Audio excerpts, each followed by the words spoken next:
Friends, welcome to Rakhi's kitchen. ഇന്നത്തെ നമ്മുടെ recipe എന്ന് പറയുന്നത് തെങ്ങിൻ പൂക്കുല കുറുക്കിയതാണ്. വളരെ ഔഷധ ഗുണമുള്ള ഒരു റെസിപ്പിയാണ്. ഇതിന് പല സ്ഥലങ്ങളിലും പല പേരുകളിലാണ് അറിയപ്പെടുന്നത്. തെങ്ങിൻ പൂക്കുല ലേഹ്യം, തെങ്ങിൻ പൂക്കുല രസായനം, തെങ്ങിൻ പൂക്കുല വിരകിയത് എന്നൊക്കെ പല പേരുകളിലും അറിയപ്പെടാറുണ്ട്. ഈ പേര് എന്ത് തന്നെ ആയാലും ഇതിൻ്റെ ഗുണമെന്ന് പറയുന്നത് വളരെ അധികമാണ്. സ്ത്രീകൾക്കൊക്കെ ഉണ്ടാകുന്ന നടുവേദന, കൈകാല് വേദന എന്നിവയ്ക്കൊക്കെ വളരെയധികം നല്ലതാണ്. പിന്നെ പ്രസവരക്ഷയ്ക്കായിട്ടും നമ്മളിത് ഉപയോഗിക്കാറുണ്ട്. അങ്ങനെയുള്ള സമയങ്ങളിൽ ഉപയോഗിക്കുമ്പോൾ ഇതിൽ കുറേ പച്ചമരുന്നുകളും മരുന്നുകളിലും ഒക്കെ അങ്ങാടിക്കടകളിൽ നിന്നും വാങ്ങിച്ച് ചേർത്തിട്ടാണ് ഉപയോഗിക്കുന്നത്. അപ്പോൾ നമുക്ക് ഇപ്പം വീട്ടിൽ സാധാരണ രീതിയിൽ ഉണ്ടാക്കുന്നതാണ് ഞാനിവിടെ കാണിച്ചിരിക്കുന്നത്. അപ്പം നമുക്ക് വീഡിയോയിലോട്ടൊന്ന് പോയിട്ട് വരാം.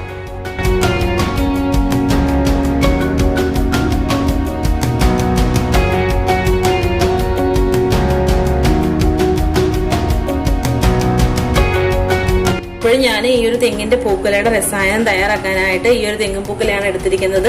തെങ്ങിന്റെ പൂക്കുല എടുക്കുമ്പോൾ നമ്മൾ എപ്പോഴും ശ്രദ്ധിക്കണം, മുറ്റാത്ത നല്ല കറക്റ്റ് ഭാഗത്തിലുള്ള സൈസിലുള്ളത് വേണം എടുക്കാനായിട്ട്.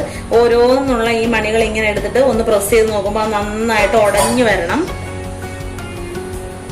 അടുത്തതായിട്ട് നമ്മൾ ചെയ്യുന്നത് ഈ ഇതിലുള്ള ഓരോ ഇതളുകളും ഇത്രയായിട്ടുള്ള ചെറിയ പീസുകളായിട്ട് നമ്മളൊന്ന് കട്ട് ചെയ്യാൻ പോവാണ്.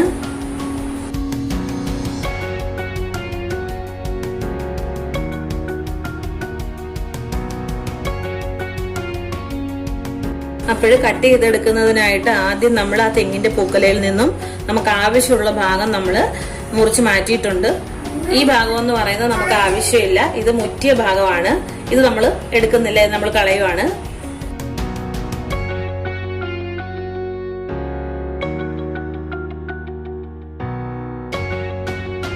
അപ്പോൾ നമ്മുടെ തെങ്ങിന്റെ പൂക്കുല കട്ട് ചെയ്തതും അതിന്റെ കൂടെ തന്നെ 1.5 ഗ്ലാസ് വെള്ളവും കൂടെ ഒഴിച്ചിട്ട് ഞാൻ നല്ല ഫൈനായിട്ട് ഇത് അരച്ചെടുത്തുകൊണ്ട് വന്നിട്ടുണ്ട്.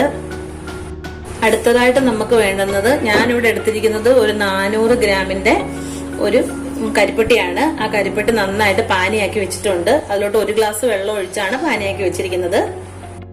അടുത്തതായിട്ട് ഈ എടുത്ത് വെച്ചിരിക്കുന്നത് ഒരു തേങ്ങയുടെ പാലാണ്. 1-ാം പാലും 2-ാം പാലൂടെ 1/2 ഗ്ലാസ് വെള്ളത്തിലാണ് അടിച്ചെടുത്ത് വെച്ചിരിക്കുന്നത്. കാരണം വെള്ളം കൂടിപ്പോയാൽ അത്രയും നമ്മളത് വരട്ടിയെടുക്കേണ്ടി വരും. അതുകൊണ്ട് അത്രയും വെള്ളം ഒഴിച്ച് നന്നായിട്ട് അരച്ച് അതിന്റെ പാലെടുത്ത് വെച്ചിരിക്കുവാണ്. അടുത്തതായിട്ട് 1 കപ്പ് വറുത്ത അരിപ്പൊടി എടുത്ത് വെച്ചിട്ടുണ്ട്. കുറച്ച് ജീരകവും ഒരു 2 ഏലക്കയും കൂടെ പൊടിച്ചതും വെച്ചിട്ടുണ്ട്. ഇനി നമുക്ക് ഒരു നുള്ളുപ്പും ഒരു 5 ടേബിൾ സ്പൂൺ നെയ്യും കൂടി വേണം. അത് ഞാൻ ഇത് തയ്യാറാക്കുന്ന സമയത്ത് കാണിച്ചു തരാം. ഇനി നമുക്ക് രസായനം തയ്യാറാക്കാനായിട്ട് തുടങ്ങാം. അതിനായിട്ട് ഞാൻ അടികട്ടിയുള്ള ഒരു പാത്രം സ്റ്റൗവിൽ വെച്ചിട്ടുണ്ട്. പക്ഷെ സ്റ്റൗ കത്തിച്ചിട്ടില്ല. എല്ലാം ഇട്ട് യോജിപ്പിച്ചെടുത്ത ശേഷം മാത്രമാണ് നമ്മൾ സ്റ്റൗ കത്തിക്കുന്നത്. ആദ്യം നമ്മൾ ഈ സ്റ്റൗവിലോട്ട് ഇട്ട് കൊടുക്കുന്നത് അരച്ചു വെച്ചിരിക്കുന്ന തെങ്ങിന്റെ പൂക്കുലയാണ്.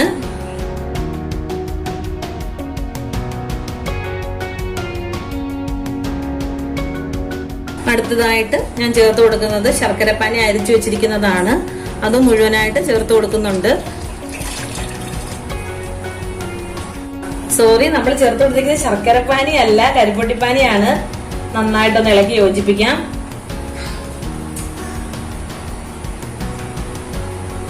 എപ്പോഴും വലിയൊരു പാത്രം തന്നെ വയ്ക്കാനായിട്ട് ശ്രദ്ധിക്കണം. കാരണം എന്ന് പറയുന്നത് നമ്മുടെ ദേഹത്തോട്ട് പൊട്ടിത്തെറിക്കാനായിട്ട് നല്ല ചാൻസ് ഉണ്ട്. നന്നായിട്ട് കുറുകി വരുമ്പോഴത് പൊട്ടിത്തെറിച്ചുകൊണ്ടിരിക്കും. നമ്മളിത് തയ്യാറാക്കി വരുമ്പോഴത് വളരെ കുറഞ്ഞൊരു ക്വാണ്ടിറ്റിയിലായിരിക്കും നമുക്ക് കിട്ടുന്നത്. എങ്കിലും നമ്മൾ വലിയൊരു പാത്രം തന്നെ എടുക്കുക. ഒന്ന് ഇളക്കി യോജിപ്പിച്ച ശേഷം നമുക്ക് തേങ്ങാപ്പാല് ചേർത്ത് കൊടുക്കാം. തേങ്ങാപ്പാല് ചേർത്ത് കൊടുക്കുന്നതിന് മുമ്പ് ഞാൻ 1 കപ്പ് തേങ്ങാപ്പാല് മാറ്റി വെച്ചിട്ടുണ്ട്. കാരണം എന്ന് പറയുന്നത് നമുക്ക് അതിലോട്ട് വേണം ആ അരിപ്പൊടി ഒന്ന് കലക്കി ഒഴിക്കാനായിട്ട്. അരിപ്പൊടി നമ്മൾ ഇപ്പൊ ഇട്ട് കൊടുക്കുന്നില്ല. ഇതൊന്ന് തിളയ്ക്കാൻ തുടങ്ങിയ ശേഷം മാത്രമാണ് അത് ഇട്ട് കൊടുക്കുന്നത്. നന്നായിട്ട് ഇളക്കി യോജിപ്പിച്ച് കട്ടയെല്ലാം ഉടച്ചെടുക്കുക. അത് ഫ്ലെയിം ഓൺ ചെയ്യുന്നതിന് മുമ്പ് തന്നെ കട്ടയെല്ലാം ഉടച്ചെടുക്കുക. അപ്പോഴും കട്ടയെല്ലാം നമ്മൾ ഉടച്ചു കൊടുത്തിട്ടുണ്ട്. ഇനി ഇതിലോട്ട് ജീരകവും ഏലക്കപ്പൊടിയും കൂടെ ഇട്ട് കൊടുക്കുന്നുണ്ട്. അതും ഒന്ന് ചെറുതായിട്ട് യോജിപ്പിച്ച് കൊടുക്കുക. ഇപ്പൊ ഞാൻ ഫ്ലെയിം ഓൺ ചെയ്ത ശേഷം വെച്ച് കൊടുത്തിട്ടുണ്ട്.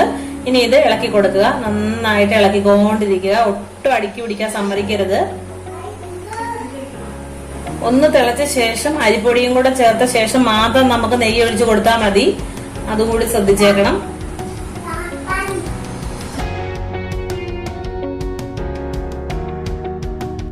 അപ്പോഴും നമ്മുടെ കുറുക്ക് തിളച്ചിട്ടുണ്ട്. ചെറുതായിട്ടൊന്ന് കുറുകി വരാൻ തുടങ്ങിയിട്ടുണ്ട്.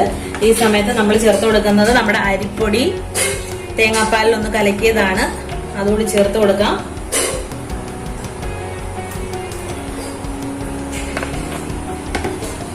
ഇനി കൈ എടുക്കാതെ ഇളക്കുക, കാരണം ഇനി നമ്മുടെ കുറുക്ക് പെട്ടെന്ന് തിക്കായിട്ട് വരും. അതുകൊണ്ട് ഇനി കൈ എടുക്കാതെ ഇളക്കിക്കൊണ്ടിരിക്കുക. ഒന്ന് കുറുകി തുടങ്ങുമ്പോൾ തൊട്ട് നമുക്ക് 5 ടേബിൾ സ്പൂൺ നെയ്യ് കൂടി ചേർത്ത് കൊടുക്കണം. അത് ഇടയ്ക്കിടയ്ക്ക് ചേർത്ത് കൊടുത്താൽ മതി.